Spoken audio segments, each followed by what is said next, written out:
I texted my wife and I said, hey, I have to start a business. She texted back and she says, okay, what are we going to do? The first step I took was... Peter Bailey didn't come from a business school. He didn't have investors. What he had was a barn, a broken tiller, and a decision. One that would change everything. I didn't feel confident when it came down to especially leading people or managing a business. Within 2 months, the county stopped out and said, hey, you can't have a business on a residential property. So with that same mentality when I started my business, it was this mentality of, I'm not planning to fail. Call Limitless Garage a concierge shop. Yeah. What does that really mean to you? When I think of concierge, I think of an experience that you're not going to get anywhere else. What's the hidden hustle behind Limitless Garage that most people don't see? I think it's the...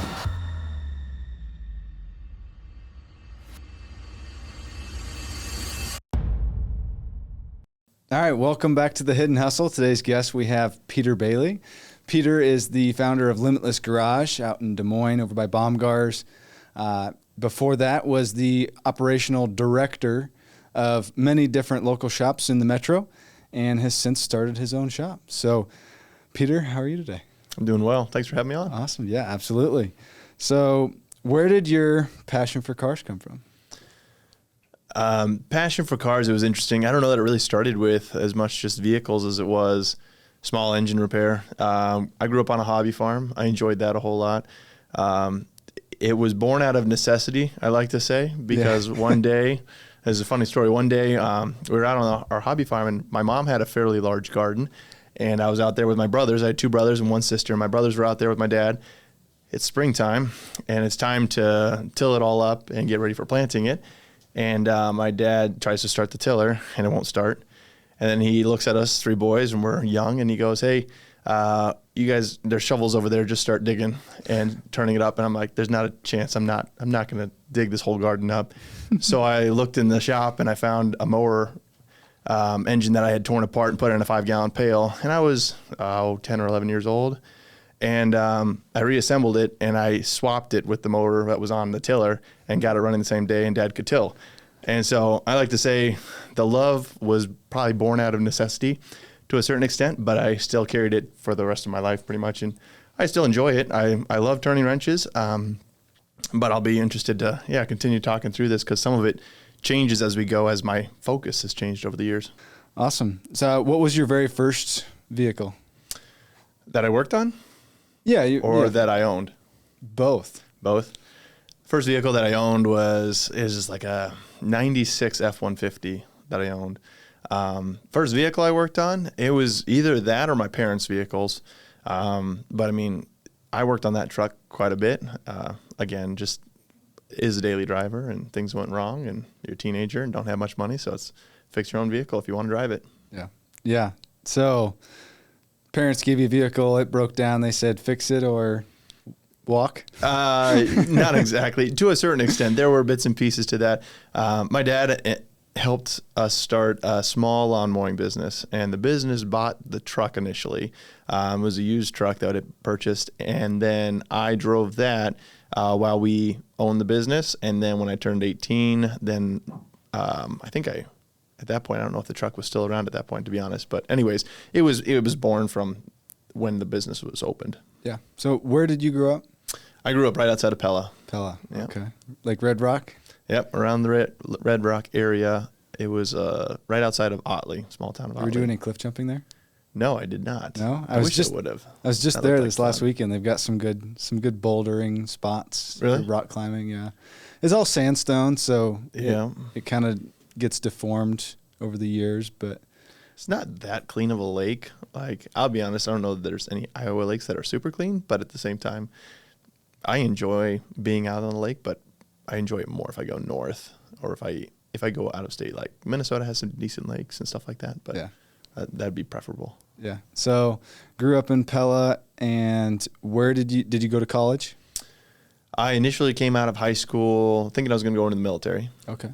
I didn't end up getting to go. I made it all the way through some of the testing that was involved, my ASVAB and everything, and then found out that I have a small heart murmur, which wouldn't allow me into the section of military that I was wanting to go into. And so that deviated me off of that course altogether. And I went down the course of auto mechanics at that point. So then I did go to college. I went to DMEC has a program for General Motors. It was GM ASAP program. And I went through that. That was a 2-year program. You do it through the summertime. Well, you go through, it's basically all year round for 2 years. But every couple of months, you go on to internship with whatever shop is sponsoring you. So I went on to internships every couple months. You spend like 4 weeks in the shop learning and putting into practice the things that you initially learned in that course that you were already in DMAC, if that makes sense. Mm-hmm. So I had a sponsor shop, and I worked at that shop for 9 years. I worked all the way through college with them for those 2 years, and then I worked after that for like another 5 or 6 years before I moved on from there. Gotcha. So how did you rise through the ranks to that operational director role? So the first shop I was at, I spent the majority of the time as an auto tech, and I learned like heavy diag, heavy repair.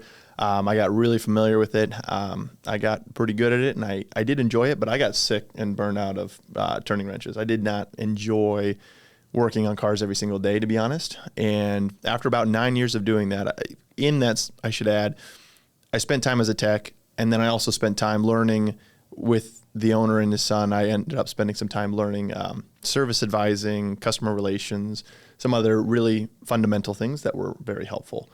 After that stint of 9 years, I ended up looking really outside of automotive altogether. I was looking for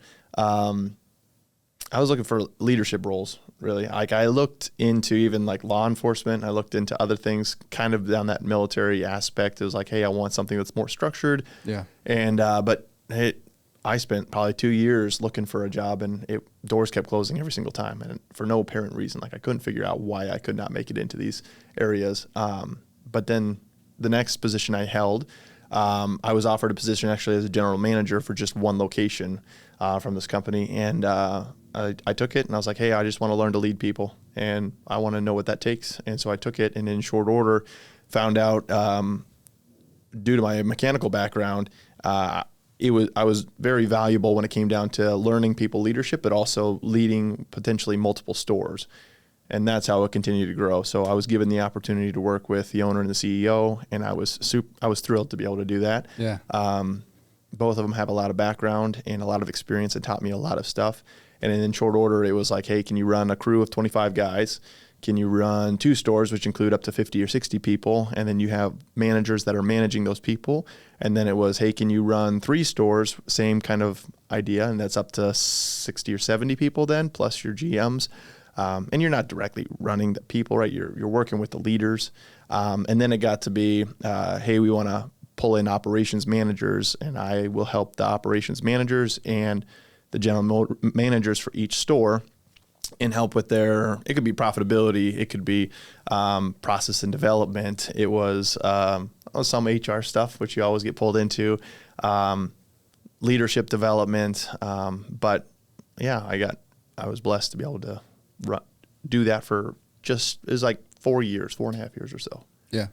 So then how did the transition from that to wanting to start your own shop come to be? It was initially when I took the job for even as a general manager, I had in the back of my mind there was a chance I would want to do something on my own someday. And I actually had quite a few mentors that I worked with that told me that multiple times. They're like, hey, you should run your own shop. You should open it up. You should do your own thing. But I did not have confidence to do that. And I didn't have what I felt like I needed. I didn't feel confident when it came down to especially leading people or managing a business of any sort. I didn't have confidence. So with that being said, as I moved to those next 4 years, I got a lot more confident. Like working day in and day out with these people, it grew in confidence. And then ultimately, for the last probably year or so, then it started to be like an internal battle for me where it's like, hey, I see where we could grow in these areas, but I got to hold my line because I'm still an employee. I'm not making these calls. I'll make recommendations and suggestions, and sometimes I'll have a lot of passion behind it. But at the same time, at the end of the day, I'm going to do whatever's asked of me because I'm working here and I've got a boss. And so I held that line for a long time until I got to the point where I was like, hey, like I'm ready to do my own thing because I feel like I'm confident I can do this. And I remember there was a night, or there was an evening, I can't remember what exactly. I came home, and I think at that point, for the last like 6 months of my stint at the last place I worked, out of my own pocket, I hired a professional coach just to walk me through like leadership styles, as well as how to professionally develop, whether it's in a career or opening up my own business. And I had hired this coach, and I was working through with him multiple of these different issues I was running into. And I remember vividly one night, I can't remember if I got off a call with him or what, but I texted my wife because she was out with the kids and doing an activity. I texted my wife and I said, hey, I have to start a business. Like I have to do something. And it was funny. She texted back and she says, okay, what are we going to do? I was like, man, okay, this is born from here. So it was really cool. But at the same time, that was kind of the trajectory of it. The fun part of it. Yeah. Were there ever any doubts, or what gave you the guts to go and start to do it? Yeah. The guts part was the hard part, probably. The confidence, again, I'd say was there. And I was gung-ho, ready to go, knowing that at any point I could fail. Any business can fail. But I have something I continued to tell the guys at my last company, and it was interesting. It was born out of when we would create schedules, and labor in these scenarios was very valuable. So like the amount of people on a floor and how much you're going to spend on labor. So you don't want to overcomplicate a schedule and create it too heavy on labor, but not have the cars to support it, because you're off balance then. And so my managers, or the people I would lead, would constantly get concerned about, do we have the cars to support the labor? And I would always pull historical data from past years, and I say, hey, over the past few years, this is what we've seen. We're not going to plan to fail here. We're going to plan to succeed.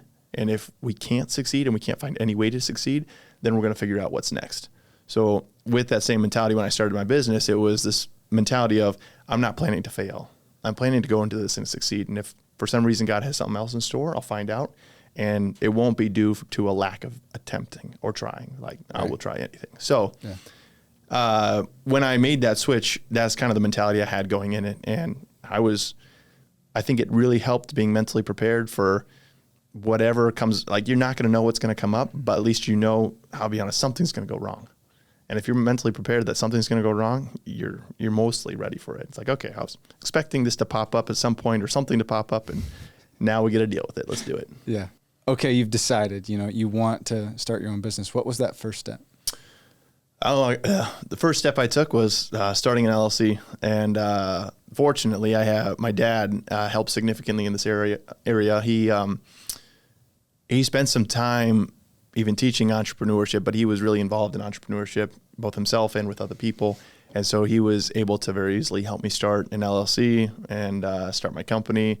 Then it started, after that, it was just networking and finding the people I needed. So banker, insurance agent, whether you need lawyer, what else do you need at the same time? And so I started networking, finding the people that I knew, calling them, emailing them, and just starting to put together the people that are going to be helping me for the rest of the time. Yeah. What was your initial vision for what you wanted Limitless Garage to stand for? In my mind, I wanted to be able to offer an experience that was completely different. And I didn't know how to define it by any means when I started the business, but I was really interested in changing the experience for people. Even in small shops, a lot of them, they want to build a trustworthy name. I of course want to build a trustworthy name and have high integrity throughout it as well. But ultimately, in my mind, it was missing an experience that I thought that everybody would enjoy and want for their vehicles. And so Limitless Garage was born to focus on an experience for people that they won't forget, but that will always bring them back to us, and that caters towards what feels like a high-end experience for all my customers. Yeah. Tell me more about that high-end experience. What are you providing that most people wouldn't get at any local quick lube? Sure. We provide a lot of components that I think a lot of shops offer, but at the same time don't always market a whole lot. So a lot of shops and even dealerships, they offer free pickup and delivery. We offer free pickup and delivery, and I honestly market it a whole lot for customers to try to get them brought in for that, but also give them the ease, because as a shop, it can be very easy to think, hey, I'm just bringing this vehicle in, or I'm going to pick up this vehicle so that I can just get the car in, and the customer wouldn't have time or something like that. In my mind, it's much different. It's, hey, I'm offering this and I'm really pushing for it because I want the people to understand, or my customers to understand, how easy it is for your car to be repaired, right? We're coming to their office, we're coming to their home, wherever they are, we'll pick up the car. A lot of times we'll drop a loaner car off for them, give them the keys for that, and then they have a car to drive while they're out. So that would be a big one. Some of the other stuff is, there's multiple components to this, but it's the process that we bring them or take them through is very important to me. So when we pick up their car and we bring it back, speed of service is huge. So getting answers for them very quickly, because especially if we're diagnosing a vehicle, it can be concerning not knowing what's wrong with your car and whether you're going to be spending tens of thousands of dollars or whether you're spending $100 on your car, right? So getting them answers quickly and bringing them through that process.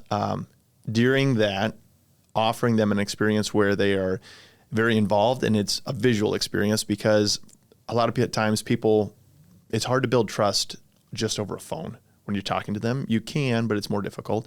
In my mind, it's much easier when it's visual. So sending them digital vehicle inspections where it comes with the photos of everything on their car, they can see their car there, and then they can see the photos from it. Circling the individual pieces that may be having issues, and then they can see those as well. Next thing is providing a video recording of myself, right, going through the digital inspection, so that I can briefly explain it to them. So it's like a 30-second to a minute long video going through it so that they can see it, and then I send the video plus the report to them. That builds a lot of trust with people, and then they can see what's going on. So I'd say that effort and that time spent is huge to me. And then the last pieces are going to be, I think people really like the experience when they come to the shop, because it's a clean shop. I'm a bit of a neat freak when it comes down to it. I enjoy everything to be organized, very clean. So I hope that people are impressed when they come to the shop to see, hey, your vehicle's being taken care of. Along with it, depending on what people are having repaired, a lot of times we'll wash cars. So you get done with the service, and we'll wash and detail the car very quickly. We'll vacuum the inside, wipe out the inside, and get it back to them. It's hard to see, or for a customer to tell if a car's been worked on when let's say it's a cabin filter or an air filter that was replaced. There's nothing performance-wise that you're going to notice in a car a lot of times, right? You will notice if you get into a clean car. And even if you spent $80, even if you spent $3,000 on your vehicle, getting into a car that you feel like you have had something done to and that you can tangibly notice is huge for customers. And they really like that part. Yeah. How many different things or aspects do you cover in your inspection? Oh man, we counted this the other day. I'm trying to remember. I think it was like 42 or 43 different pieces. 42-point inspection? Yeah, that we cover. So there's a lot of it, and sometimes it changes, right? I mean, if you have a four-wheel drive vehicle, you got more diffs and you got a transfer case that you're going to be checking. Mm-hmm. You got a two-wheel drive vehicle, you're going to have 2 or 3 less components. So it varies a little bit depending on the setup, but yeah. Yeah, definitely. So when you were first launching the business, what were some of the hardest parts that you had to overcome?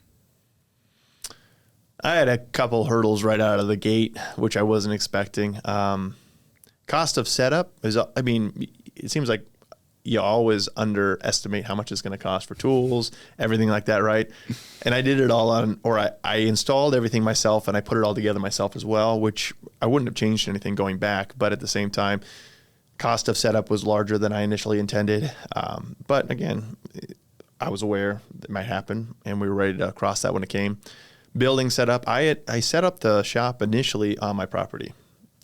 We live in a rural place, and I have a nice pole barn that I redid. I repainted the outside. I wasn't about to resheet the whole thing with metal, and I wanted it to be a different color. So I did a lot of research and talked to several guys that paint, and I ended up painting the exterior of that. That's a lot of time. I mean, power washing and replacing stuff as you go and taping it all off and painting it, that took a long time. So initial setup time took a lot longer. So that was an initial one. probably the second biggest, or probably the biggest piece was in short order when starting my business, within 2 months, a month maybe, of having the doors open, I would say, the county stopped out and said, hey, you can't have a business on a residential property. I was like, well, I'm really rural, so I'm surprised anything happened. But yeah, I knew that was a potential. And within like 6 weeks of opening, I had that hit me. I'm like, oh, okay, now I got to go find a commercial location and let's do it. Yeah. Yeah. So how did you get your initial customers? A lot of it was word of mouth. I had customers from the past because I'd worked on a lot of cars by that point.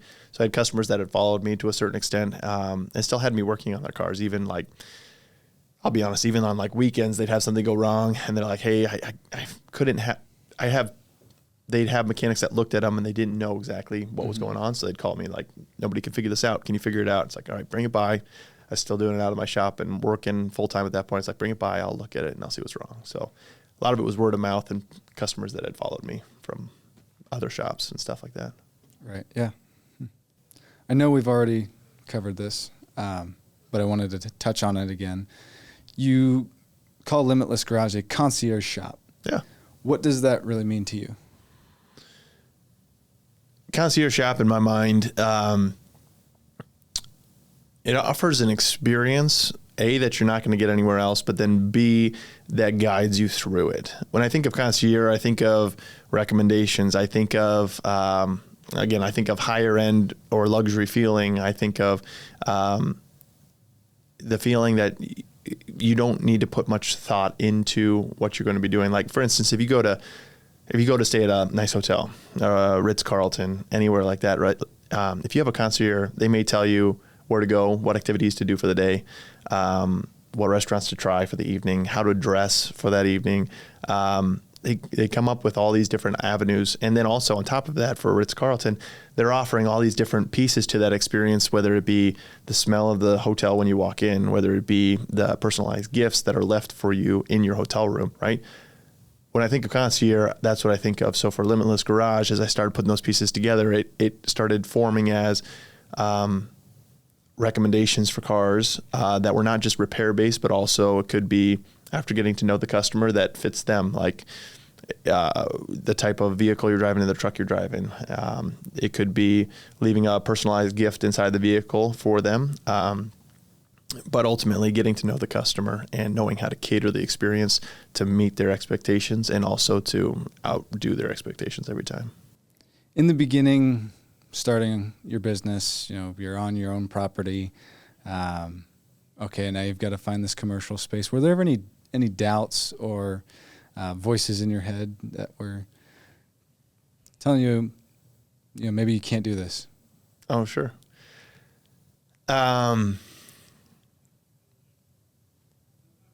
There likely were. And I say likely were because every time I felt that or something like that, I knew I hadn't given it my best effort. And so anytime I felt it, it's just like, have you tried everything, Peter? And by everything, if we got into like how I found the property that I'm at right now, I felt like I put everything into that. And it's not because it's the best property by any means, but it's more along the lines of there's not like, to be on a budget to a certain extent and to be able to rent a location or lease a location, even getting the right landlord, like it gets kind of involved. So, I mean, I looked at 12, 15, 20 properties probably.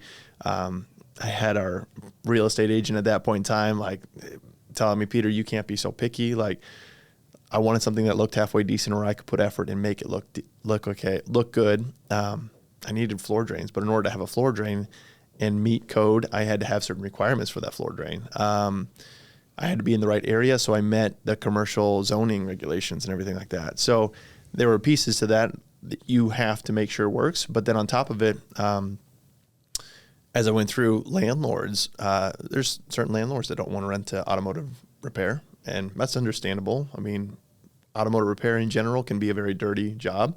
And people may not take care of their location or their parking lot or anything like that. And so as I got into the weeds farther and farther, I had a time crunch of January that I had to be in a place. And by December, I'd still not found a place. And so I got into first, second weeks of December. And I remember going to see properties with my realtor, and they would always be the face for me right to the business owner or whomever they're working with or the other realtor. And I remember getting to a point with them that I was like, hey, just let me talk to the owner. Like, I want to talk to them. I want to show them where I've worked in the past and what I'm capable of doing. They're like, no, this won't work. So I remember hunting down who owns the buildings and texting them and calling them and saying, hey, my name's Peter. I want to rent from you. I know that you're concerned about renting to automotive repair. Can you call me? And I had one owner that called me back, and he's like, well, he's like, hi, Peter. I don't know you, but talk to me a little bit about what you got. And so I talked to him about it. I laid it all out for him, and he was bought in by the end. He said, they had another person that was looking at it. That one ended up falling through, but that was the closest I got to it, or talking to an owner. And eventually we had the current property pop up, and the owner was okay with automotive repair. And so we moved in first week of January and barely everything got by. worked out. Yep. Yeah, that's awesome. In your soul, you know, like if you've put your all towards something. Oh yeah. Like, so it's hard to trick yourself that,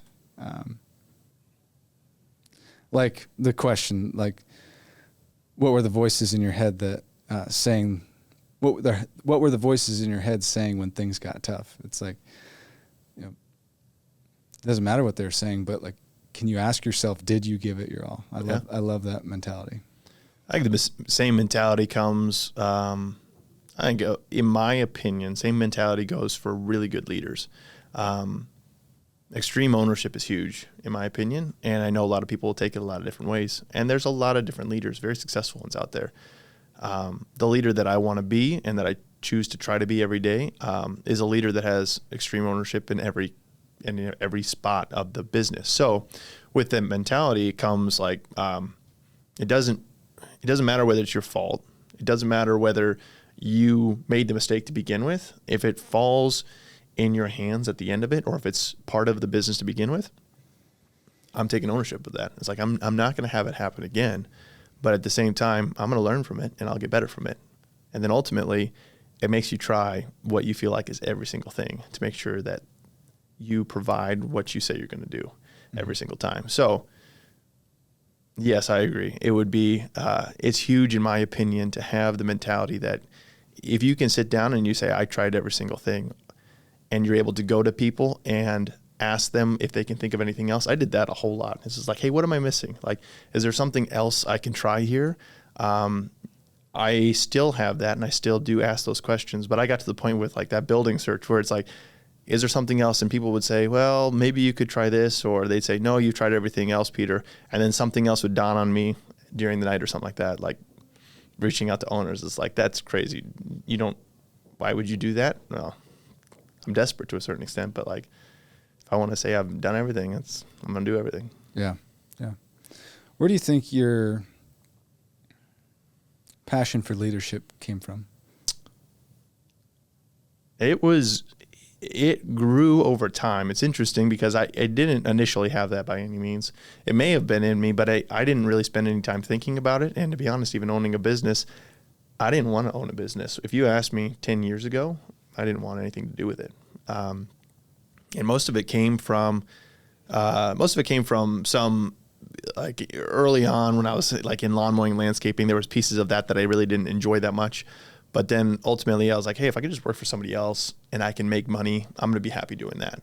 But then as I continued my career, like something kept nagging inside of me where it was like, I can figure this out and I can do it, whether it be car repair, something inside of a business or anything like that. If I'm taught, I constantly wanted to be able to do that. So ultimately, the leadership in my experience was born when I started to really enjoy talking to people, understanding how they work, and then also even through sports, like being team captain and stuff like that. Is like, man, there's things that make people click that you can get, like even out on a sports field, get people riled up and ready to go when things are down, and that's what I wanted. Was there ever anything that you had to learn the hard way as a business owner that maybe a job couldn't have taught you?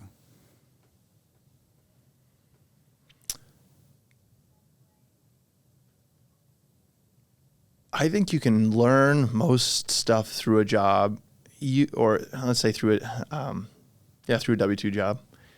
You'll learn it faster when you have to make the calls and you have to do it yourself. So for me, I learned a lot of this stuff at my previous employers, but when I had to make the calls and I had to spend the money and I had to make the decisions, I got a lot better at it and a lot faster at it as well. So foresight was huge. Like, what areas of my business are going to be impacted by the decisions that I'm making today or what I'm doing? Got a lot better at that very quickly. There's bits and pieces like setting up a business that I knew very little about, and that's been helpful. I've gotten really good at researching and talking to people about different things, whether it be zoning regulations for where you have to be, requirements for your building. I got good at making contacts and networking in those areas, and that was helpful. Yeah. What's a challenge right now that you're actively trying to figure out? Right now, we're blessed to have 2 guys that recently started. So now we have, I have 3 employees, and it's a challenge because it's time consuming, but training is huge in my opinion. As well as retaining the people that I'm going to spend a lot of time with, if that makes sense, right? So I want a good culture, and I want a work environment that people want to be a part of. But training the guys and getting them to the level that is beneficial to the business, but also beneficial to them is huge right now. So I'm spending a lot of time directly one-to-one with them, in the bays with them, troubleshooting with them, showing them how I troubleshoot, right? But building the culture and the mentality that I'm after in the business is where I'm at right now. Yeah. What's really important to you with the culture you're trying to build right now? A good culture in my mind is it's high performance, but it's also back to extreme ownership. I have it in my opinion, and I want whoever works for me to have it as well. And I want our employees, I want our guys to have humbleness and be able to ask for help when needed, but at the same time, confidence. And all of those pieces together are difficult in my mind to foster correctly and to build correctly. But at the same time, if done, I've seen cultures like it, but if done, you end up with people that can be very self-motivated and motivating, but also hold each other accountable at the same time. Not because I'm not happy or not willing to hold people accountable, but more along the lines of, in my opinion, like the best cultures have or will self-select people that don't fit them. And in order to do that or build a culture like that, you have to have strong and empathetic leadership, humbleness to always be learning, but then at the same time, you need to be able to have hard conversations very quickly with people in a gracious manner and in a kind way. But at the same time, know what needs to be said and done when it comes down to it. I had, in 2022, I was working still at this last company as a director of operations. And I remember sitting down with my CEO beginning of the year, and talking to him. And I said, hey, one of my New Year's resolutions is I'm going to have the hard conversations first, hands down every single time. When I walk into a store or I talk to a manager, if there's something that's there that makes me not want to have the conversation, that's the first thing I'm going to do every single time. And it was a real benefit because you walk in and somebody's late or somebody didn't follow procedures correctly. Being able to sit down and have a hard conversation with them very quickly, set them up for success every single time. And yourself, but at the same time, it's when you don't talk about it, it really is it sucks for people because they're always walking on eggshells. They know maybe they did something wrong, but nobody's talked to them about it. But if you just up front and you say and you kindly tell them what's going on and then also what needs to change moving forward, it goes so much better. And you find out the people that want to work or want to stay in the career that they're in. You get better. Yeah. Every time. Mm-hmm. Gary Vaynerchuk calls it kind candor. Yeah. I like that. Kind, kind, not nice. I've heard that, right? Yeah. Yeah, there's a lot of different phrases for it, but I agree 100%. Yeah. You ever had any customer experiences that are memorable in all the years you've been in this career? Oh gosh. Like bad ones? I don't know. What's an exciting one? No, I've had a lot. I feel like cars are people's second biggest investment a lot of times, right? They're important to people, and I 100% understand that and agree with it. I had people in my last employer, though. I had people that were kind of nuts sometimes, and I remember one vividly. Well, two, I guess. One that was talking to a general manager and got outraged at an oil change issue, and the general manager was doing their best to try to help with it, but this customer asked to talk to their boss, right? And so it's calling me and the ops managers, and they wanted to fight somebody. So we show up in the parking lot and 100% in your face, ready to punch you and want to fight you. It's like, I'm not fighting you right now, and we're on private property. So that was an interesting one. I had a customer outraged again at a different location, and they call the cops on me, and they show up and is very kindly and level-headedly talking to the officers and saying, hey, like, this is what's going on. It's a business trying to operate. And they were very kind. The officers understood immediately what was going on. But to a certain extent, some of it had to be very firm because the customer's saying, hey, we're going to leave our car. We're here and you have to fix it. And you're saying, no, it's private property. You got to take it. Otherwise, I'm going to have it towed. So. Wow. Customers are crazy, though. Like, there's some that are just, you can't make everybody happy every single time. And that's okay. But at the same time, it's frustrating when you can't. Where do you see Limitless Garage in the next 3 to 5 years? I think those are possibly 2 different mile markers for us. In 3 years, I would like to see our current garage or our current shop at capacity.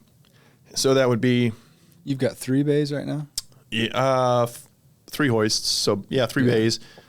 Options for a 4th hoist to go in there and a 5th if we wanted. But I'd like to have 3 technicians, a service advisor, a driver, and then myself. So I'd like to have 5 guys in 3 years and be running at max capacity for that one spot, which would be 4 hoists and 3 techs.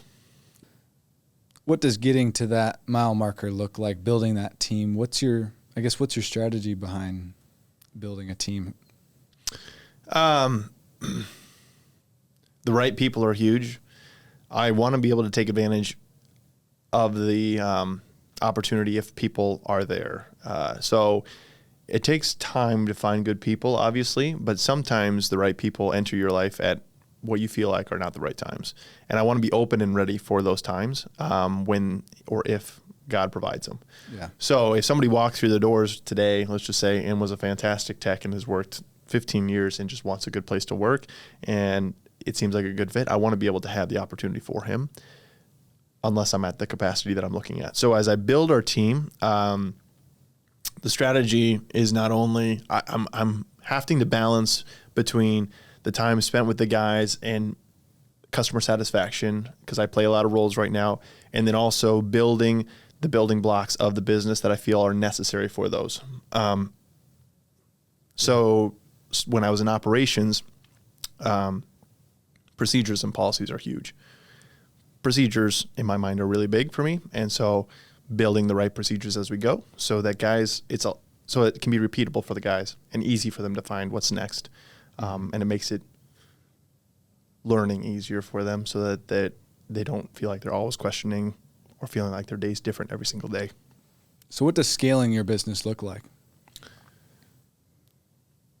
I think in order to scale, I've got to have a repeatable process. And what we just talked about, I think, is the beginning stepping stones of building that repeatable process so that we can scale. In my mind, scaling then would be effectively going to different locations and being able to open more locations. and having the same experience every time, the same look, the same feel, Yeah. same kind of customers and clientele. Mm-hmm. If you could give advice to someone in a 9-to-5 job right now, with the dream of starting something similar to how you did, what would you say to them?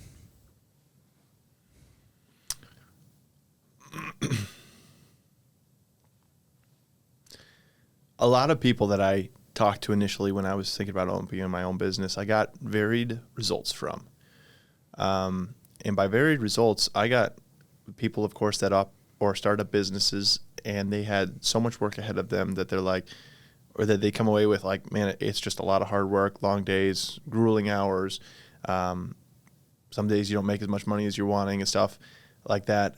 And it almost seemed to be a deterrent to a certain extent. And I didn't enjoy those conversations very much, and it didn't make me want to start a business very much.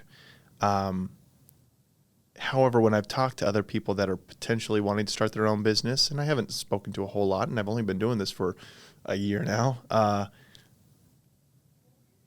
I always get excited for them and with them and encourage them down the route to see what kind of individual they are. Generally speaking, if I can talk to them and get them excited about the fact, I'll be honest, if you can get excited about the fact that you may have days that you can work 14, 16, 18, 20 hours in that day, 100%, all in, do it.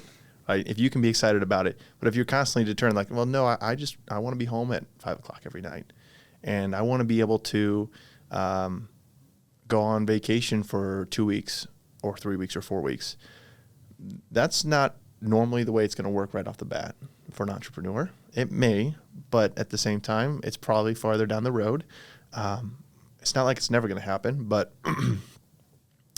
the fun for me is the challenge, the excitement, the constant up and downs is a blast.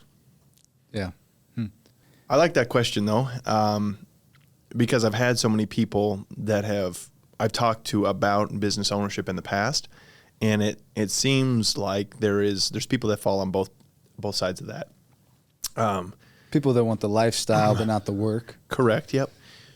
But also, it seemed like people don't understand. It's not that you have to have one to have the other necessarily, but I do think it's valuable to understand like what is motivating to you, and not just what's motivating in automotive for me, or what's motivating for an individual that may be, I don't know, in healthcare or you name it, real estate or anything like that. Yes, the passion could be there, but in my mind, I'm not married to vehicles by any means. Like, cars are fun, but they don't always excite me. What excites me genuinely is like, I can build it and I can figure it. I get to have the reins to figure it out every single time. Mm-hmm. And if I fail, I fail, but it's my own fault. But if I succeed, I know what to change each time, and I can grow from that each time. And it's constant learning, which is a blast.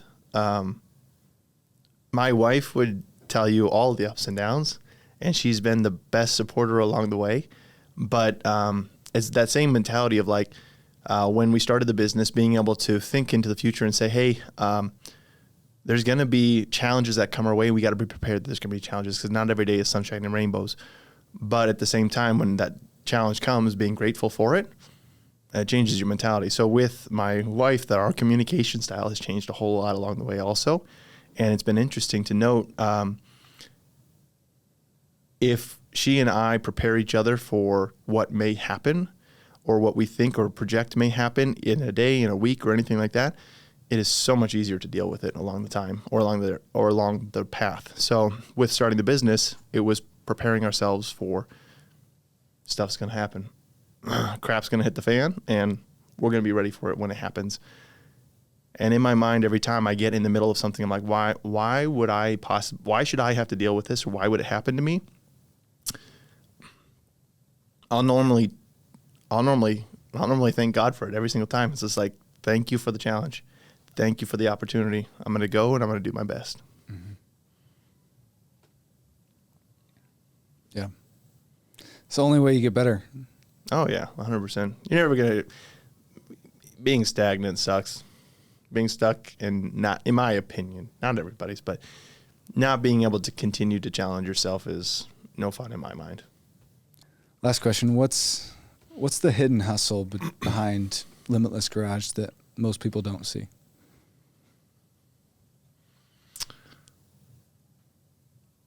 I might need your help with pinpointing the question better, to be honest, because I could take it a whole lot of different ways, I feel like. People see business owners and think that, wow, they must be rich, or wow, look at their shop. Look at how beautiful and clean it is. Like they're doing it right. But what's something that people don't see? What's that hidden hustle that isn't visible to the public? I think it's the mentality and the purpose and drive of not only myself but also my crew and my guys. Whether it be extreme ownership or whether it be the cleanliness that's in the shop, but all of those are driven by a passion. And I want not only myself but for my employees to feel the passion as well in their own way. And so when people come and experience it, and whether it be we've gotten a lot of comments, like even on our restroom or a bathroom, people walk in like, why does your bathroom have like posters of like eras of Corvettes, and we painted and epoxied the floors and everything's so clean and bright? It's like, well, this is part of the experience, part of the passion. Like if I walked in somewhere, I don't want to walk in somewhere and have a bad experience or walk into a dirty bathroom. I wouldn't trust anybody, right? So the hidden hustle behind it, I think, are the people, the passion, and the execution that we deliver on every single day and are committed to. That's awesome. Well, thanks for coming on the show. Where can people reach you? Obviously, you can always call the shop. You can email the shop if you're local. But at the same time, you can follow us on Facebook, Limitless Garage. Just look us up on Facebook, Instagram, Limitless Garage as well. Phone number, you can reach us at 641-230-1274. Call the shop, make an appointment. You can book online. Look us up on our website, limitlessgarage.co. Yeah. All right, awesome. Well, thank you guys for tuning in. We'll have all of Peter's information down in the show notes below, and keep hustling.